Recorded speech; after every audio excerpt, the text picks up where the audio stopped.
Volia llegir-vos més que uns poemes, una cosa que estic treballant ja fa temps, que es diuen llibregassar i pagèsiques. Però abans de llegir-vos aquests poemes he portat Roger m'ha dit que podia portar unes imatges. Us passaré un vídeo molt curt que vam fer ja fa 4 o 5 anys, perquè em sembla que aquest vídeo explica molt bé la relació tan estranya que tenim tots plegats amb les obres, en aquest cas amb les obres escrites, però amb tota mena d'obres.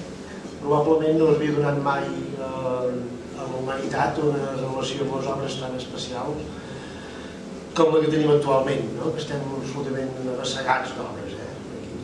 N'hi ha munts, no sé si val la pena de dir res, perquè l'aire ja està en ple de paraules que no sé si convé d'afegir-n'hi més. Segur que si les sabéssim apretar, si anirien totes en aquest racó, el farien tintineig entre elles. Tot està molt atapeït d'obra i això ens obliga a treballar d'una altra manera, a comportar-nos d'una altra manera, tant els autors com els espectadors, esclar.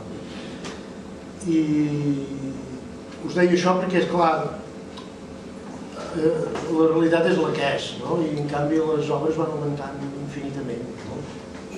I a més ens hem tots posat al cap de tenir una mica de repertori a la memòria, que això ho fa aquesta mena d'educació acadèmica que tots portem a sobre, que ens obliga a tenir representat una mica tot el patrimoni de la humanitat, cada un a la seva manera, però tothom hi té en certa mesura. Tenim algunes imatges d'art grec, algunes coses egípcies, algunes coses romanes, algunes coses medievals, algunes coses del Renaixement.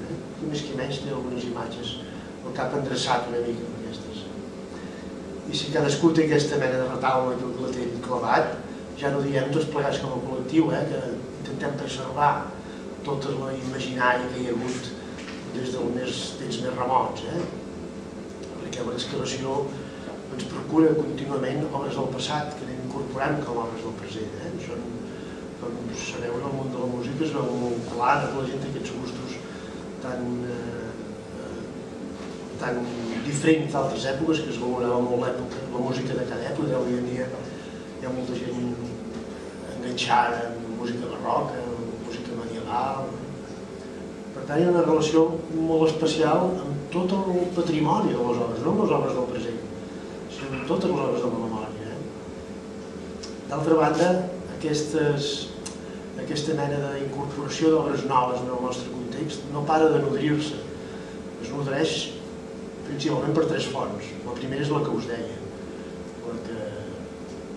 la que prové de tots aquests recomptes que fan els arxius museogràfics, els arxius bibliogràfics, tot això, que és un recompte que evidentment no és un recompte fix, sinó que és un recompte mòbil, estantís, perquè és susceptible de ser reinterpretat, de ser reanalitzat, de ser restaurat, que hi hagi pèrdues, que hi hagi troballes, per tant això també es viu. Aquest seria una font. Però llavors hi havia l'altra font, que és evidentment el que fem tots plegats, els autors presents que van afegint obres noves en aquest context. Cada dia surten ratxos d'obres tremolundos. Si tenim present la quantitat de gent que treballa tot el món, una quantitat ingent d'obres que formen part d'aquest conjunt. I finalment hi ha el cabal més gran de tots, que és el cabal que genera el mercat, que fa còpies i més còpies de les obres ja conegudes, i fa una divulgació i una difusió extraordinària, i fa que tots plegats visquem a casa nostra envoltats d'un arxiu d'obres que probablement ja no tenim ni temps vital per disfrutar-les totes, perquè si hem de llegir tots els que tenim a casa i els de llegir això, ja no tenim ni temps físic. Per tant, el volum d'obres és molt considerable. En altres temps ja hi havia alguna cosa semblant. Per exemple, si aneu els que coneixeu Pompeia o això, esclar que hi ha gent déu-n'hi-do, perquè vivien en unes cases on hi havia molts frescos i tenien moltes peces d'escultura, papirs, etc. Tenien material d'obres. Però era una obra d'aquell moment i algunes còpies de materials grecs, no anaven més enllà. Avui en dia, ostres, la cosa s'ha multiplicat, i molt. En realitat, tot plegat també dona senyals d'algun problema, perquè si no, no s'entén el perquè d'això. I poder també dona senyals d'una mena de basarda extraordinària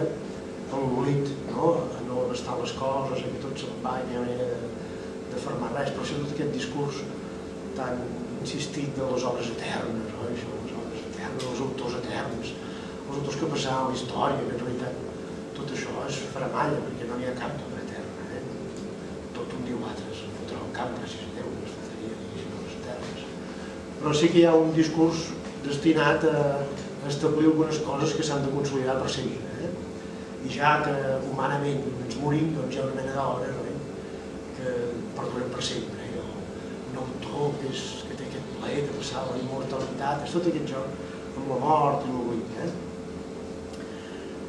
Tant és així que jo percebo moltes vegades la relació que tinc amb les obres, que és una relació molt ambivalent, perquè en la mesura que les obres els han donat uns drets, en la mesura que les obres els han generades, pensant en un públic que els hagi de llegir, o els hagi d'escoltar, o els hagi de mirar, sembla que aquestes obres s'hagin elles mateixes autovestit d'uns drets i que ens reclamen aquests drets contínuament.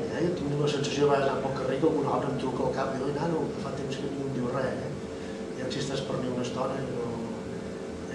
Hi ha un cert reclam de les obres. A vegades ens sentim tots amb una certa responsabilitat cap a les obres.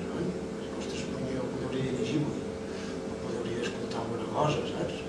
I de fet el mercat no para d'insistir en llegiu, que si no sereu gases, i diuen les exposicions, i no hi va ningú quan visitem un exemplar, però hi ha aquesta mena de deute amb les obres, una relació molt estranya, una relació una mica vampírica, com si a vegades en certes zones posseïssin, i en la mesura que aquest volum d'obres cada vegada és més gran, ell mateix funciona de manera molt autònoma, com una gran animalòtica. El llenguatge és un gran animal, del qual tots formem part. I les obres també són com un gran animal que fa moviments autònoms, per la seva banda que ja no controlem. Les obres es desplacen pel món d'una manera que no acabem de saber per què ho fan ni com ho fan.